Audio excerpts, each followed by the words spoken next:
On this edition of Third and Three, we are going to talk about the most overrated coach in college football history. We're also going to talk about the legacy of the one and only Bobby Bowden, and then we're going to also be joined by Mickie James, the TNA Knockout and WWE Diva. So sit back, relax, and enjoy this edition of Third and Three.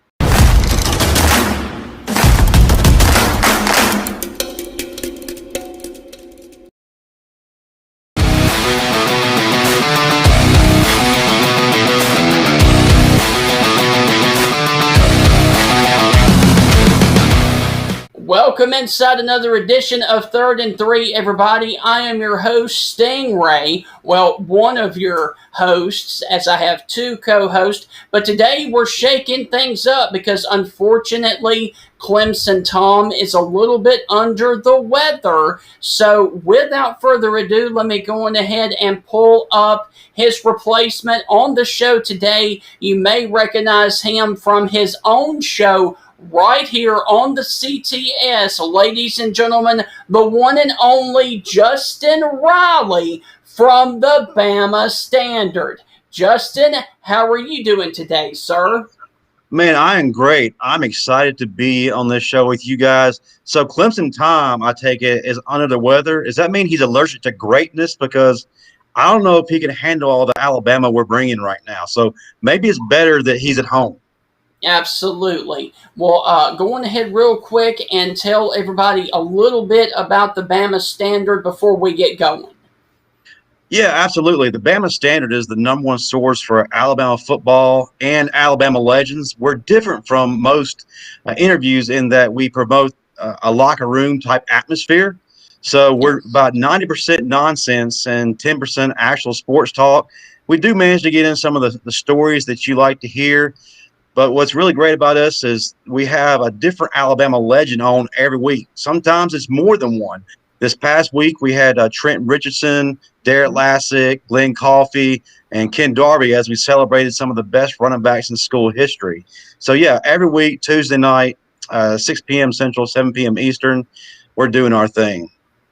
All right, well, without further ado, let's go on ahead and bring in the guy that we all like to nickname the founder, because he owns and operates everything that is the CTS. Ladies and gentlemen, the founder himself, Joey Lozada. Joey, what's going on today, my friend? First off, it's great to have greatness here on the CTS right now with Justin Riley. We move out the Clemson stuff. Your buddy, your little sidekick, your little whatchamacallit, got that little Xander kid. Now we got the great Justin Riley. I mean, this is going to be the best show ever. This is awesome. Hey, did you spray before you brought me on? Because Clemson Tom still lingers a little bit. It smells a little bit, don't it? It smells like McDonald's and boiled eggs.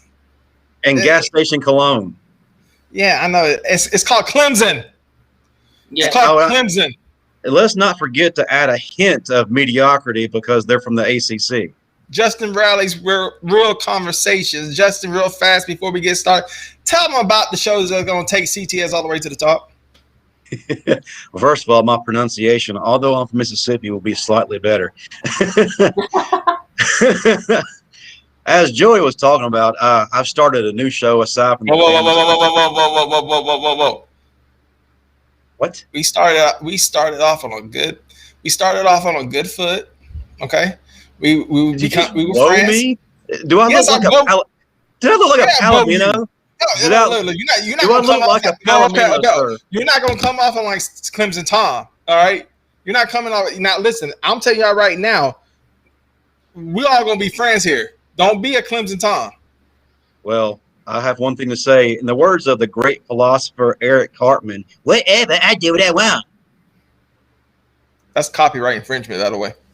Go ahead, talk about the Justin Riley weird conversations. Before I get mad. Oh, before you get mad? Mr. Keyboard Warrior over there is going to get mad across the screen, but okay.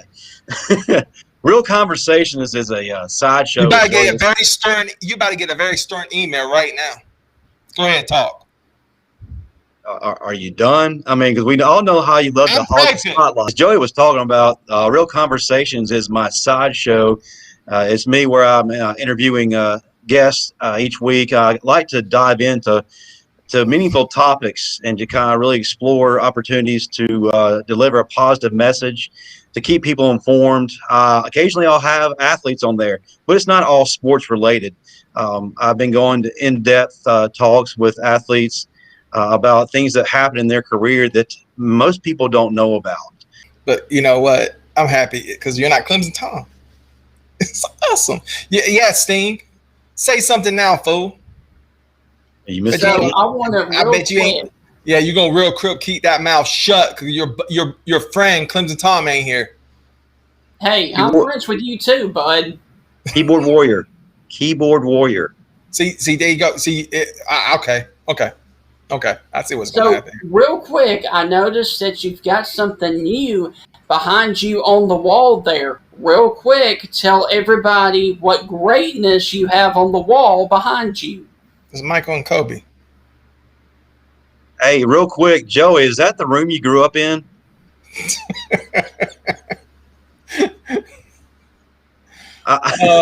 You know, we get down and dirty up here, so if you don't want to get your feelings hurt, I'm telling you. Where's your Teenage Mutant Ninja Turtles poster, your Ace of Base poster? On that note, we were going ahead and start with the first of the three questions that I have today. The first one is going to be, who is the most overrated coach in college football history? And I think I will start this one. I'm going with the former Nebraska head coach and the defensive coordinator last year at LSU. I'm going with the one and only Bo Pelini, because we all saw how bad that defense was for LSU last year, and all of the talent that guy had that came through Nebraska, and he could not even win more than 9 or 10 games a year at Nebraska in the Big Ten nonetheless. I got to go with Bo Pelini, the most overrated coach in college football history. Now, in his defense last year at LSU, I do have to give him a little bit of a pass, mainly because he lost a lot of key players to the NFL draft. And then before the start of the season, half of those guys opted out. Mm-hmm. So he was really working with hardly anything but freshmen and maybe sophomores with little to no experience. But I do fully agree with what you're saying in terms of his tenure in Nebraska. Way too much talent. Funny thing is, I actually coached one of his running backs, Amir Abdullah, when he played at middle school, when I coached at Homewood Middle School.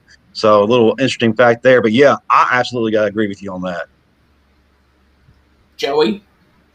I'm going Bobby Ross. Okay. Former Georgia Tech head coach, won a national championship in 1990. People don't remember him coaching with the Citadel, and people don't remember him when he coached at Army. Georgia Tech fans love him, but look at his record.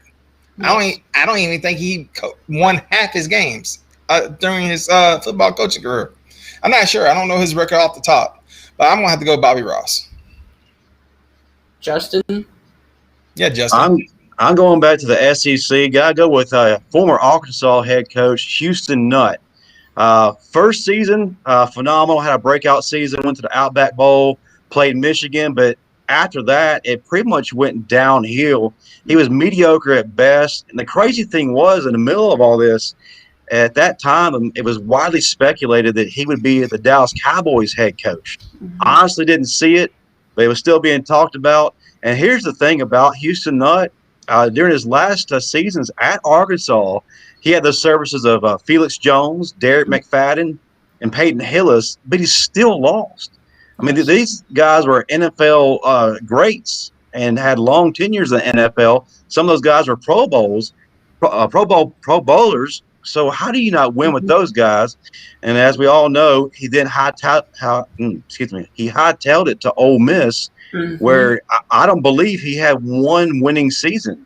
So gotta go with Houston Nutt.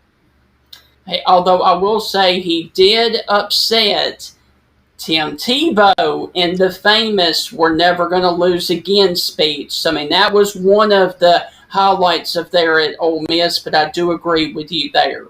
We love you, Tim. We love the Denver Broncos, Tim. Timmy. Yes. Hey, Joey, what's this getup you have going on? Do you have a move on to the second? He's trying to be like Clemson Tom. Will you move to the second question, please? No, I got a serious question. Is your second job at a truck stop? Does that say Earl on that outfit there? I mean, there's nothing wrong with getting a side hustle, buddy. Why is your head so close to the camera? Be near to my audience, man. Man, second question. He thinks he's a comedian. You know, obviously, this past week, we've all been talking about the legendary coach, Bobby Bowden, and unfortunately, we lost him to a terminal illness. I want to play for you a small clip from my show, The Stingray Show. Mark Schlabach joined us to say where he would place Bobby Bowden as the greatest coach in college football history. I want to play this, and then I want your guys' reaction to what he said. All right. Sure. You know, if you had to rank Coach Bowden with the all-time greats, where would you put him? Numero uno. Wow, really? Yep, no doubt in my mind. Look, Nick Saban is right there. Bear Bryant's right there. And I have all the respect for Nick Saban in the world. And what he's doing is probably as close as anybody to what Bobby Bowden did for 14 years. But Bear Bryant had already done it. Frank Howard did it back in the 30s, 40s, 50s, or whenever it was. Bobby Bowden started that thing from scratch. I mean, Florida State was a women's teaching college and got a 40-year, catch-up period. Florida had started the program 40 years before them. I don't think Florida State awarded an athletic scholarship till 1951. That's how far behind they were everybody. And that makes a huge difference because you don't have the alumni base. You don't have contributors, boosters. I mean, they're still financially strapped compared to everybody else. For him to build what he built and sustain it for 14 years, he's clearly on Mount Rushmore along with Bear Bryant and probably Newt Rockne and somebody else. But I think him and Bill Snyder at Kansas State, from what they did, just, where they did it, how they did it. I mean, Florida State was an independent. They were going on the road playing LSU, Oklahoma, Ohio State, Nebraska in the same month on the road. Nobody does that. Nobody has the guts to do it.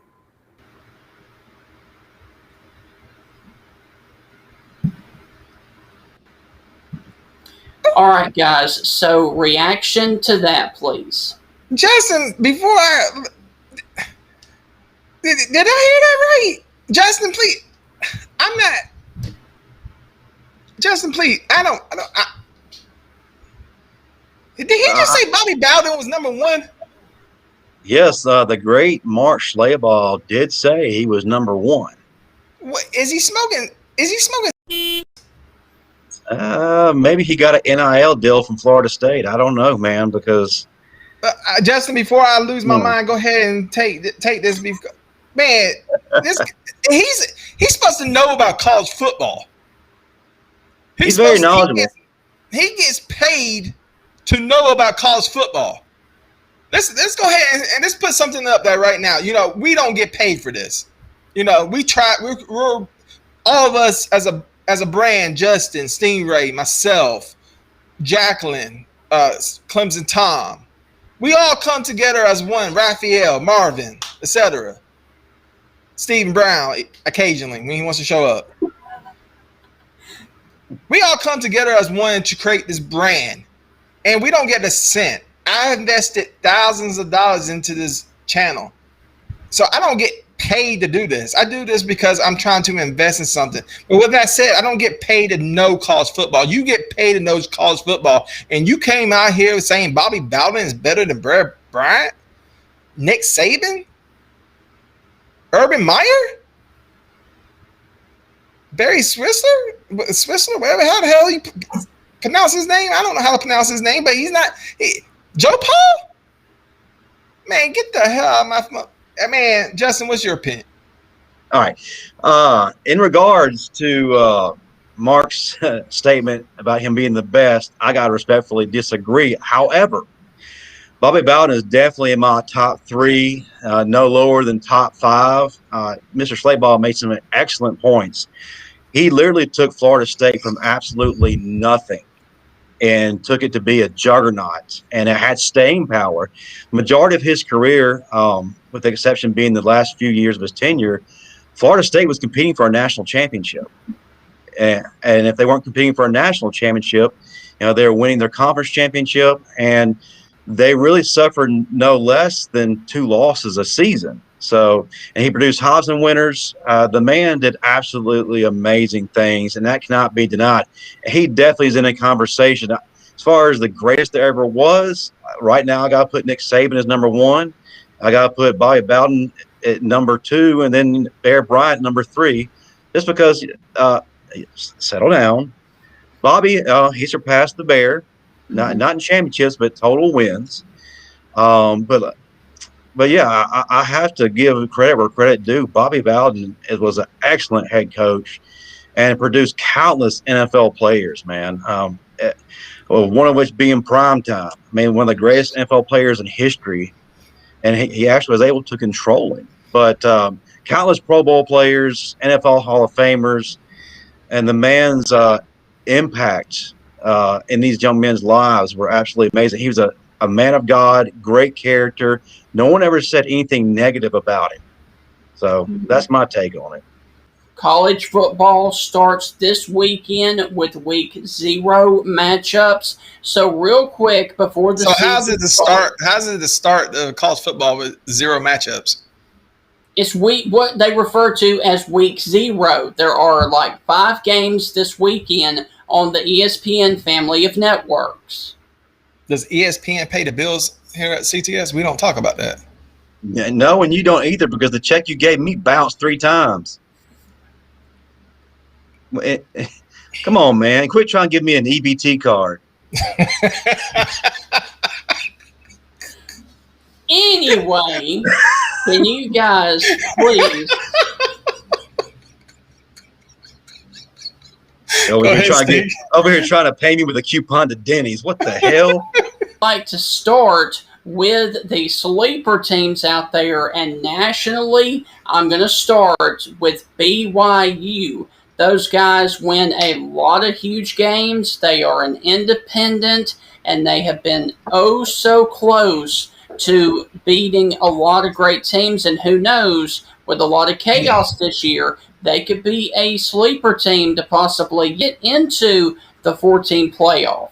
Now, as we move into the SEC, you guys are going to laugh at me, but I actually brought a prop to show you guys who I'm going as a sleeper team this year if the offense can start clicking.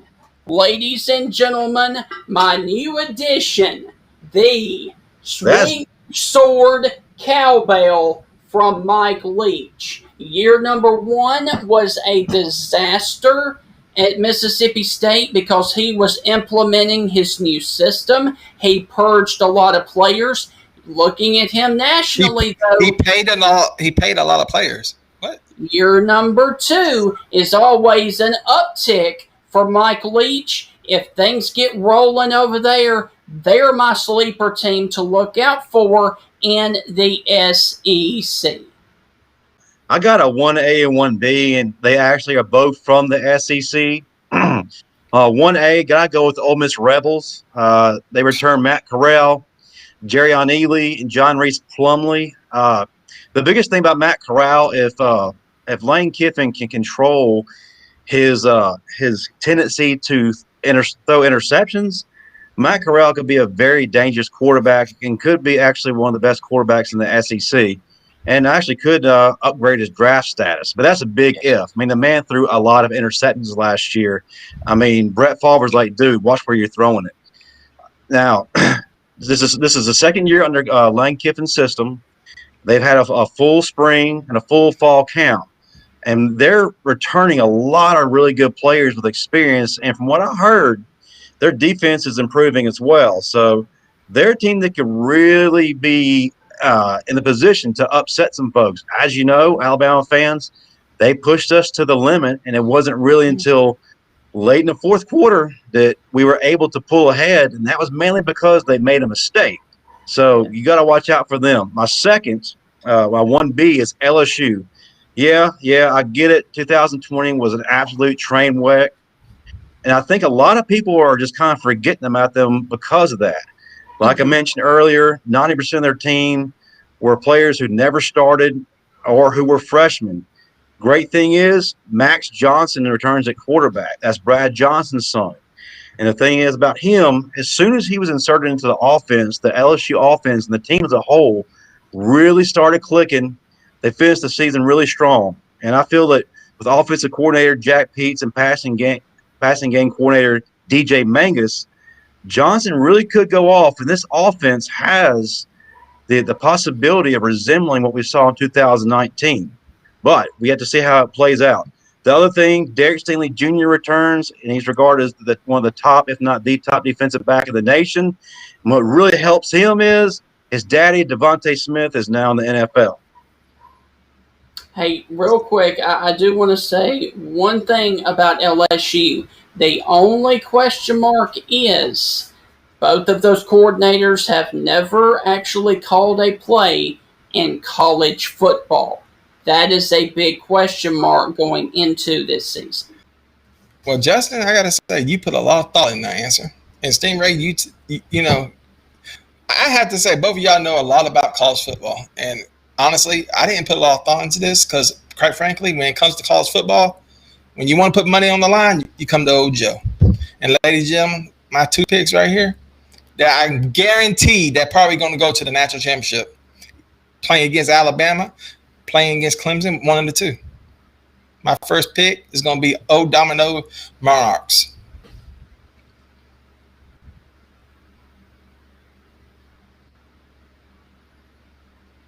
What kind of backwoods country bumpkin, only one restaurant in town bull crap is that? Old Domino? Is it like a pizza company? They delivering pizzas to the national championship? They play in a lot of. They play Wake Forest. They play Hampton. They play Liberty. I mean, these powerhouse schools. Wait, hold on a second. You heard of them? No, not Old Domino. Now I've heard of Old Dominion. Old Dominicans? Okay. Old Dominion. Got you. Old Dominicans. Oh, okay. Old Dominicans. Yeah. So, like, this is like a Dominican school? Old Dominion. Dominican. Dominican? What kind of freaking name? What kind of freaking name is that? As Joey was saying, please trust him for all of your college betting needs. What kind of name is that? Oh, the hell with that school. I thought they were going to do something about Texas. Texas is going to be good. Now, wait a minute. Now, I do have an education. Oh, we just got fined. No, Texas. I got Texas. Texas? Anybody? Texas good? No. Now, I will say this though. They're gonna be in the SEC in 2025. Texas. Yeah. I mean, a great homecoming opponent. So y'all saying no to Texas? No. No to Texas. I will say this though. Steve Sarkisian goes from Alabama to Texas. Now, hang on. Whoa. Are y'all trying to say that my picks are no good? No, they're not good. They're garbage. Steve Sarkisian's best. Can we just go to Mickey James? Sure. I was trying to make a valid point, but okay. I don't think anything. Make I a don't think point, and we go to Mickey James. I think it's best that we do that because nothing can save that train wreck of a prediction he just made. I put a lot of heart into that prediction. Steve Sarkisian at USC, his best record with a lot of great players, 9-3. That's not going to cut it with the billionaire oil donors out there at the University of Texas. Nope, Texas is done. So, Dominican. Okay. Ladies and gentlemen, on this edition of Third and Three, we have a huge guest. And as you can see right over there, my co-host Joey Lozada has brought out the Hulkamania belt, my friend. So let's go on ahead real quick and talk, Joey, and tell us why you brought out Mr. Hulkamania. Well, I don't know about being Mr. Hulkamania. It is Hulkamania. Ladies and gentlemen, when we talk professional wrestling here on CTS, we always bring out Hulkamania. It's signed by the immortal Hulk Hogan. And ladies and gentlemen, we got one of the greatest professional wrestlers of all time on the show today. She's not only the NWA executive producer, she's not only one of the best knockouts on Impact Wrestler, she's arguably one of the best women's professional wrestlers of all time. Ladies and gentlemen, give it up for one and only, the lovely Mickie James. Absolutely. And real quick, I do want to also put this in there as well. She is a country music singer and has opened for some of the biggest acts in that industry. So we cannot leave out her country music singer as well. But without further ado, here she is, Mickie James. Mickie, how are you doing today? Thank you. You forgot extraordinaire, tap dancer, cook, really, chicken wing aficionado. That's the talents are really endless, if I was to be honest. Well, you wear a lot of hats then. I do, and yeah, I do wear a lot of hats because I like hats. Yes. Find them fashionable. Steve, why don't you go ahead and get us started, man? Okay. All right, so real quick, let's go back to your early days. What made you ultimately decide to get into the world of professional wrestling?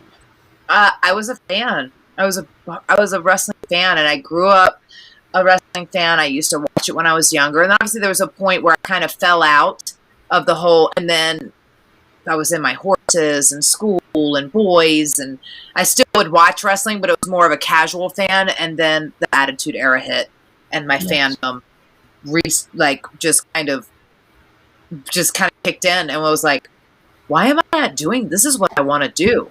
You know, you say it when you're a kid. There's things you say, I want to do this, I want to do that, but I guess you don't really think it's possible. But even when I would say, I'm like, God, it'd be so cool to be a wrestler. Like, how do you do that? And it was out of that I found a school and kind of just checked all the boxes and worked my way up until I finally got noticed. But if you would have said to myself then, little girl Mickie James, like, oh, you're going to be a wrestler when you grow up, I would just been like, oh, okay, cool. But I don't think so, because I just thought that they were found at circuses and all these, same place with the bearded lady. I don't know, because they were just so much larger than life to me.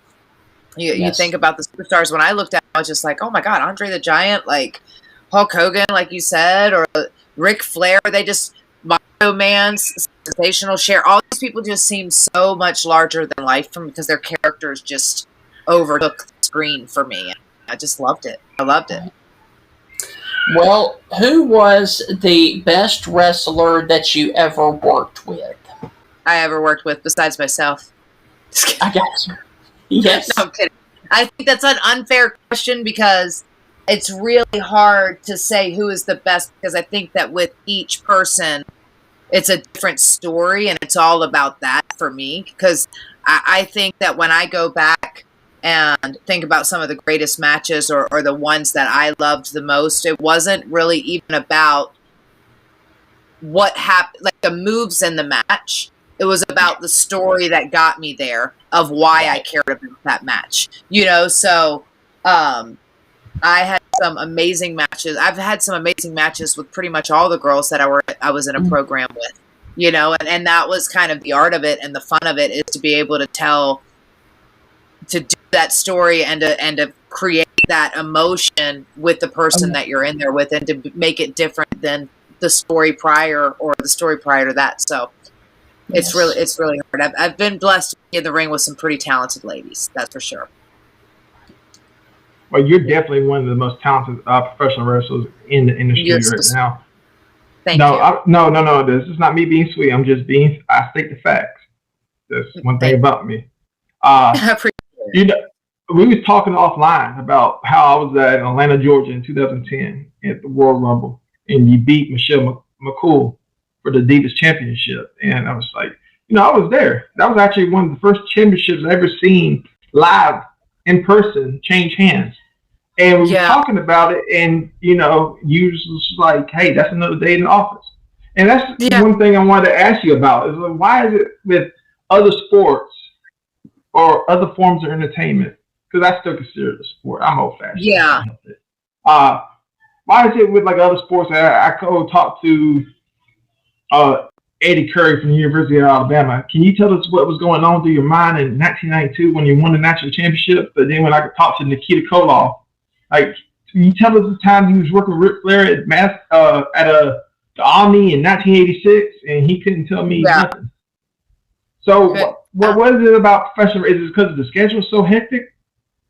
I think it's you know, we don't have a season off. And a lot of times, you know, a lot of the business and the hardest part of the work is the stuff that's going on, the politics wise, until you get there, that the getting in the ring and getting the work done in the ring is actually the release. That's why we do it. That's why we love it so much, is that energy and the crowd and the moments and building that, you know, paint with we're like artists, you know, we're really trying to create something that's special and that's magic. But I also think that, and I say this a lot, I feel like we get humbled so much in the wrestling business, to almost, not to a devalued aspect, but to almost feel like it wasn't enough, or it could have been better, or it wasn't as big of a deal as someone else. But a lot of times it's like these moments that happened really were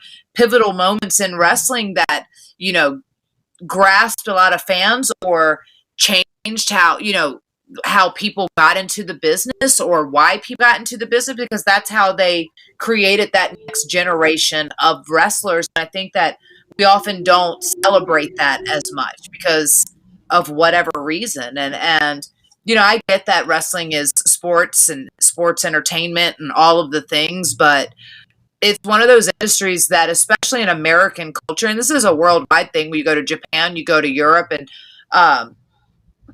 it really is a household thing where families have, it's always been a family tradition, kind of like bonding thing for families to do and go to. And I think that sometimes we forget how much that's molded, you know, just our culture in general. And I just think that wrestling is one of those things it used to be one of those things where people wouldn't talk about, oh, I was a wrestling fan. Oh, that's kind of cool. But they didn't like put over the fact that they were wrestling fans, where now, until it became a pop culture thing where it was cool to be a wrestling fan, which I don't know if it is or not at this point, but it was not as celebrated or talked about. And I think you go back though, but that's why, you know, we have Ric Flair, we have all these even Gorgeous George. Still, a lot of people know who Gorgeous George is. You know, like, it's just. But then there's certain people that they don't know, and if it wasn't one of the highest top people in the thing, you know, whether it's a Stone Cold or The Rock, then those people kind of get downplayed, and they don't really get their successes celebrated as much. Maybe. I don't know. I understand exactly what you're talking about. When you was a little kid and you wanted to watch professional wrestling, you know, coming from the Southern Bible Belt, you know, professional wrestling and not only professional wrestling, Guns N' Roses, and that was the devil stuff. Yeah. You couldn't watch that. But you know, I want to, you know, when I was growing up, we had Rockin' Robin, Sensational Sherry, Fabulous Moolah. And then we took a turn to the Miss Elizabeths. And then all of a sudden we had the Sunnies and the Sables. And then all of a sudden, and then by the 2000s, we had China and Avery, and we start seeing more women's wrestling. And then it kind of transferred into the Trish Stratus and Stacy Keibler. And then all of a sudden, you see Trish Stratus come in, and then there's Mickie James, and there's Gail Kim, and there's all these professional wrestlers, not just divas. Even though the WWE tried to make y'all into divas, y'all were actually kicking and taking names. And y'all, so what you see today in professional wrestling with the women's evolution, they try to sell you on, but you started. You and Trish and Gail Kim. I go like, well, you say that, I appreciate that, but I don't think that I started it. I think it started, with Luna Vachon, with Sensational Sherry. I think it's taken this long for us to catch up for it to be seen as a serious thing on the show and not just as a novelty act, and it's taken years and years and years to get to this place. And but that's what I was trying to say. We started with with women's wrestling. We started with women's wrestling, and then it kind of turned into like the Miss Elizabeth, like Sensational Sherry, Rockin' Robin, Fabulous Moolah, and Glow Wrestling. And then all of a sudden, you got Miss Elizabeth, and then Sunny and Sable, the beautiful, sexy women. And then by the time Trish Stratus, Mickie James, Gail Kim, Michelle McCool, y'all were being beautiful and sex symbols, but yet y'all went into the ring and y'all performed like men. So what I'm saying is, during this time, yes, you were one of the type of the people with Trish Stratus and to come in and say, hey, look, we know how to wrestle. Yeah, well, I think because it was very much, it was obvious that, it was driven very much as an aesthetic and a visual product, but we wanted to be taken seriously as performers. And it took all the women to be able to do that. And I think that the business has always done that on television, where it's gone through ebbs and flows. I will say the beautiful thing about, like, let's say a Miss Elizabeth or a Sunny or someone like that is they weren't expected to be wrestlers. They weren't in there trying to have 5-star wrestling matches or pretending that they were wrestlers. They were legitimately just a ballet. I always say that there's a place for that, which makes that person and that role very, very special. It's when we try to pigeonhole that person into turning them into a wrestler is where it kind of, then it's almost like it's this constant balance of in between somewhere. So I think across the board, though, in women's wrestling, everyone's had to level up their game because the amount of talent out there now, the amount of women who actually are getting into the business to be professional wrestlers, not just to be on TV or to be somebody's arm candy or to be a manager or something. The women that are getting in there as professional athletes coming from professional athletic backgrounds, whether it be softball, football, or all the volleyball, all these things, because they want to be wrestlers and be taken seriously in a ring. That amount of people is way different than it used to ever be. Because even when I started, there weren't a lot of women training to be wrestlers. Most of them were training to be a manager or something like that. There was a handful of girls, but that's why I was able to, and it still took me however long to get signed and to make it to television, but there was far less competition out there for the female wrestlers. And even then, a lot of the women that they were hiring weren't even women who were actually training to be wrestlers. They were models. They were women from other things that they were like, oh, we can make you a wrestler. Sting, before you go to your questions, I forgot my favorite female wrestler of all time. Who? Chyna. Love her. I can't. I'm sorry, Chyna. Rest in peace. I didn't mean to forget you. Yeah. No, it's okay. Yeah. We don't forget her ever. It was just so different, and she could go in there and talk about, we talk about women's empowerment and stuff, but how powerful was she that she could go not only just toe-to-toe with the women, but toe-to-toe with the men, and in a believable space. Like, she just was a badass. She was a badass. Yeah, and she was groundbreaking, especially, at that time, and how cool to be aligned with DX and to be in that whole thing. It was just a cool thing on television. Wrestling was cool. People were drinking and having fun and having fights and all the things. Like, it was just a cool time for wrestling. It really, really was. Take me back there. Yes. Over your entire career, what is one storyline that you wished you could have done, but you never got the opportunity to do?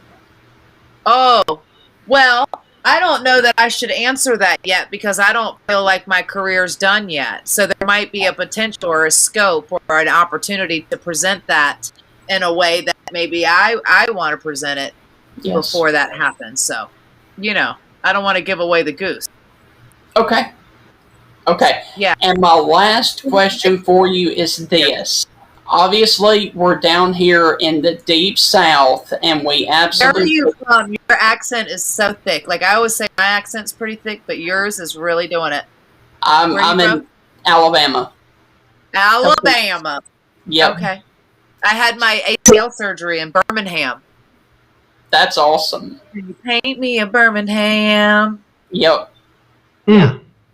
So... I love that. My wife is downstairs, and her husband can literally kick my. Come on, move on. Okay. You know, we love our college football down here. Are you a college football fan? And if so, who is your team? I'm not a college ball fan. I just don't have time to watch it. I barely get the television as it is. If I was going to support any college team, I'm going to stick with Virginia all the way. I think it's I would go with the Cavaliers basketball team and the Tech football team, but I support them both equally because and then there's obviously I came from Richmond, so then there's VCU, and then there's I got to support my home state. Yes, even though I didn't go to college there, it's fine. I got you. I went to Troy, so There you go. So everybody knows about the garbage bag incident. If you want to look at there's many interviews about her talking about it. Personally, for me, I think your career is 10 times more important than that one incident. You talked about it over and over again. However, do you think you made a change the way that WWE is treating wrestlers that they're letting go? Yeah, well, of course.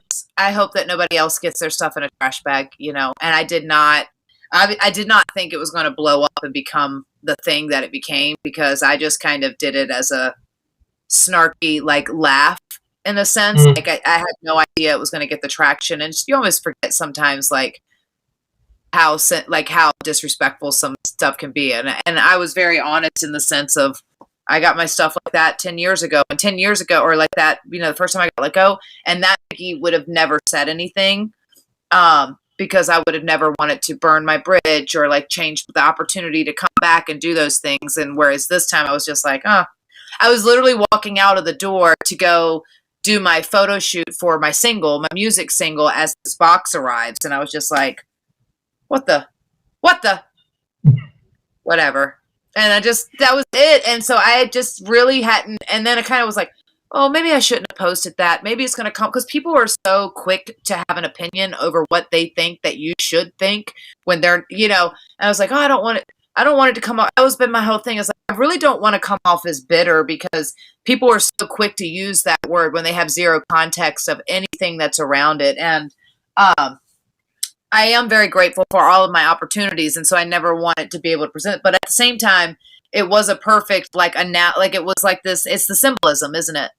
It's the symbolism of, a lot of things. So, So right now, I understand. Move on. So I was like, it's unfortunate because I've worked very, very hard, and I hate that that's the thing that people think now when they say, "Oh, the trash bag thing." I'm like, well, no, thanks. You know what? I think honestly, I don't mean no disrespect. I think that really is in your head, because you meant so much to professional wrestling, especially in the women's division, that I think if anything, you change a lot of people's mind the way to think about WWE. Not that we think less of you, we think less of the WWE.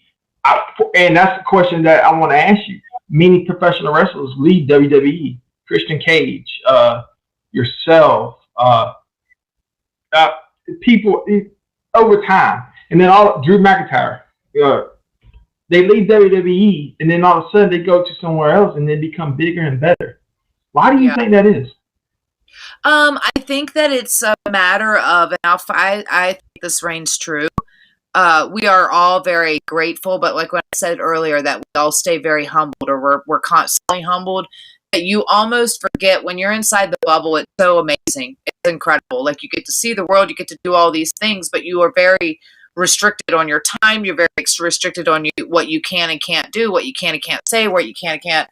All these like little things of the opportunities that once you realize that, I'm back in control, like I have the power over my own career now, it just kind of changes, it shifts everything. And it's cool because not everybody does that. Not everybody steps outside and leaves and then completely reinvents themselves. A lot of people just walk away from it altogether, or they just kind of hang on to that character that they used to play on television. And I just didn't want to do that. You know, I always wanted to move forward and up and not just parlay or sidestep. And I've always had sorry, my dog just jumped in here. I've always had a lot of projects going on. She's like a mess. And that's why I think the music too kind of helped keep me grounded, because I could work on that, or like just release some of my frustrations or whatever on paper or in song form. But you know, it's tough. It is tough, and it is a way, and that's kind of like the challenge now is like, okay, and why I've put my heart and my soul into, because now this is going to fulfill my purpose. I feel like this is like a really fulfilling thing for me. And it's a cool thing to do for the next generation. And if that's my next step and that's where I'm at, then cool. And we'll see how it goes.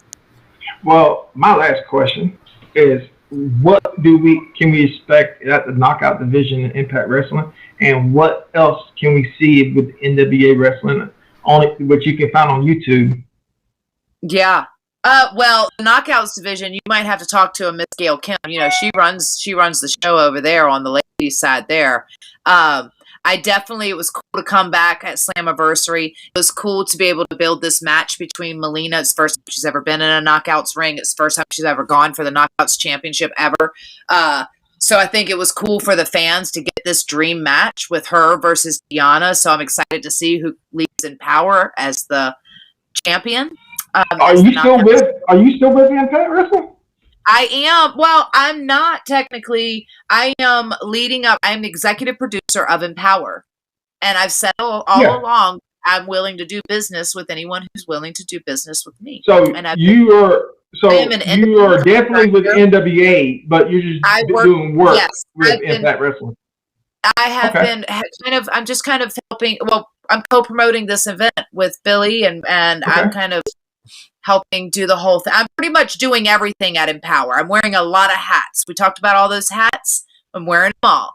And I have my team of cool people around me. I have Jazz helping me. I have Medusa. I have Gail Kim to bring and pull all these, things together. And it's been cool to get business and do some cool stuff on AEW with Camille and Layla Hirsch. And then now the tag team of Red Velvet and Kylan King to represent for the tag team championship tournament. And yeah, we got some cool stuff happening. And then we obviously have the Deonna match. And I don't know. I could be going back to Impact if Deonna, if she wants me to punch her in the mouth again. And I have one quick question left for you. Oh, you talked about your wrestling, what's coming up next. Can you tell us what to expect with your music career? What is next on that avenue for Mickie James? That's so sweet. I've been working a lot on this next album of all original stuff. So the last two albums, and even a couple of I put out some of the last singles were my own stuff, but this next album is going to be completely all originals. So I'm excited about that. I've been working hard on that. But that's a work in progress. And I've been kind of sidetracked with Empower because I've been laser focused. But yes. Yeah. Okay. All right. Well, we really want to thank you for your time and joining us. And if you would, please go on ahead and tell all of our viewers where they can follow you on social media and where they can find you. Well, they can go to mickeyjames.com and you can find all of my social media accounts from Twitter to Instagram to Facebook, even TikTok, which I'm not very good at TikTok, so it's whatever. And then obviously you can go to GAW TV for our show every Wednesday. You can go to nationalwrestlingalliance.com and you can find out everything about NWA, about NWA Empower. I also forgot to mention that at 73, it has been announced that I'm actually wrestling at NWA 73 against Kylie Ray the next night after Empower. So go on and get that bundle from Fight TV. And what else? Oh, yeah. What's that date? What's that date? What date would that be? August 28th is Empower.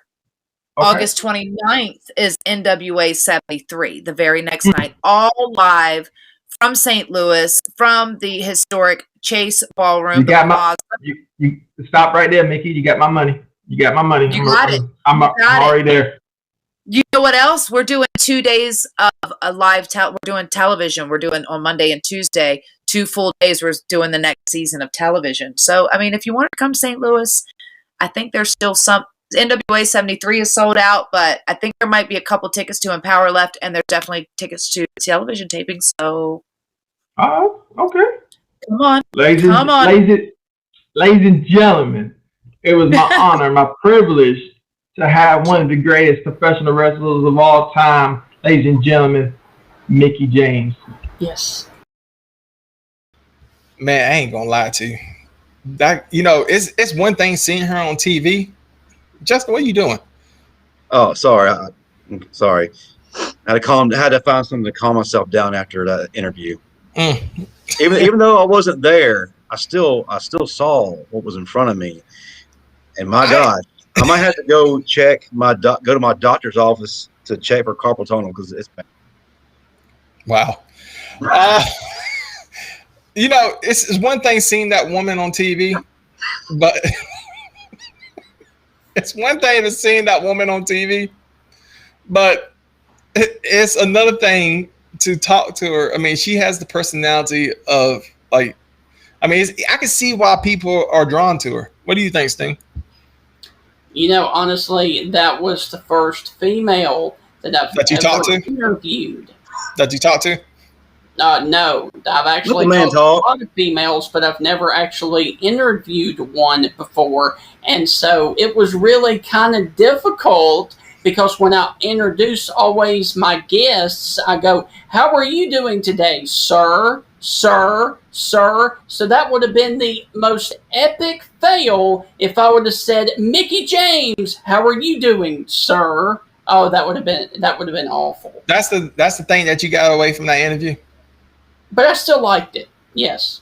Well, she's a very beautiful person, but I mean by all means. But go ahead, Justin.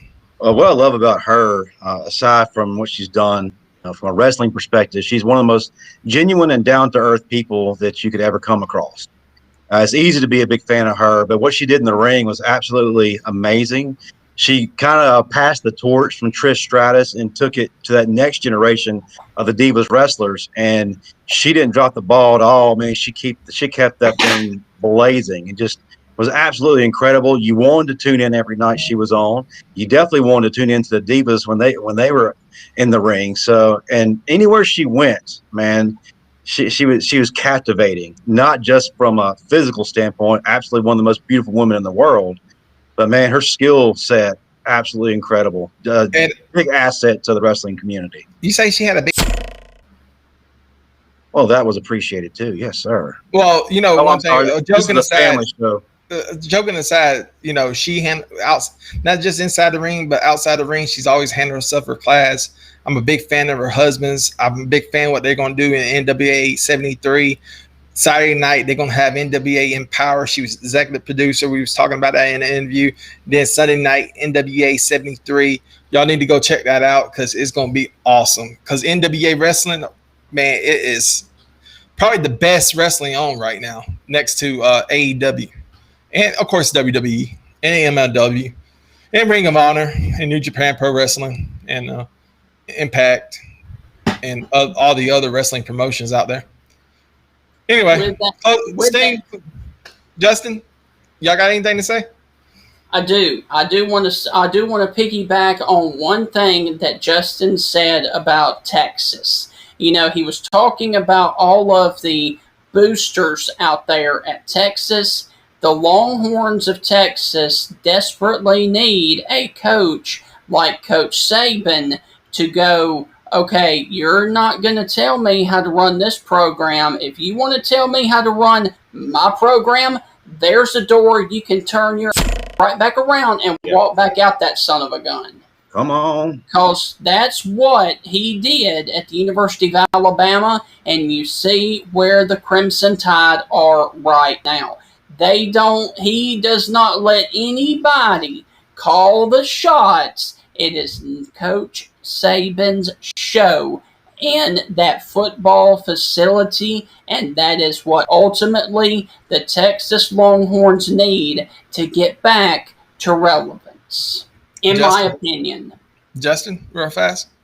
Yeah, I absolutely got to agree with you on that. Before Nick Saban even agreed to anything, put pen to paper, or even did much talking, he said no. Yep. If you don't get these people out of my face, I'm not coming. Point blank. Yep. And Sarkisian, was he alpha male enough to stand up and say the same thing and deliver the same ultimatum? Because if he didn't, he's going to run into the same exact problems that's kept Texas down for years. So time will tell, man. Yeah. Well, that's it for our show. Stingray, what's coming up on the Stingray show?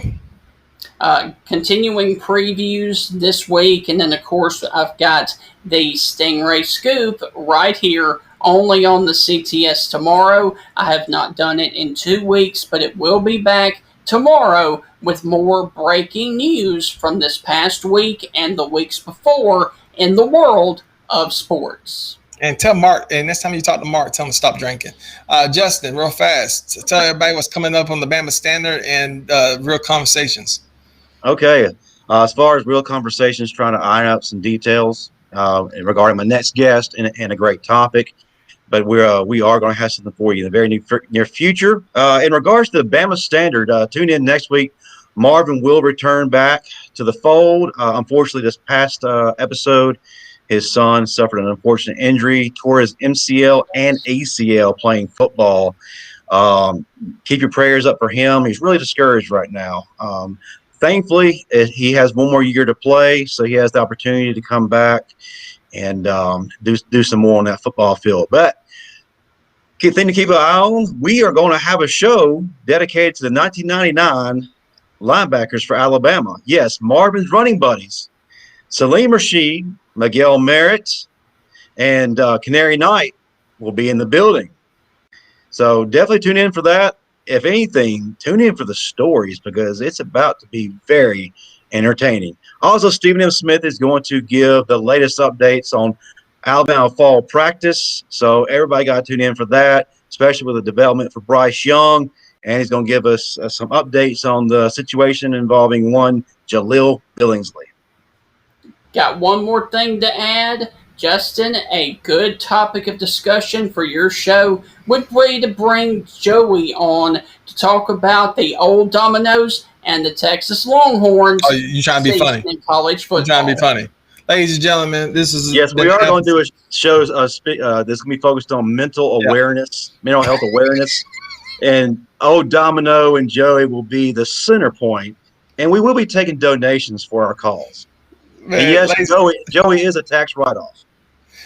Ladies and gentlemen, this has been an episode of 3rd and 3. Sincerely, we crack a lot of jokes and we have a little fun, but Clemson Tommy, you watching, man, we love you. We hope you feel better. And you can still kiss my ass. We're out. Peace. Roll Tide. Dude, that was freaking awesome.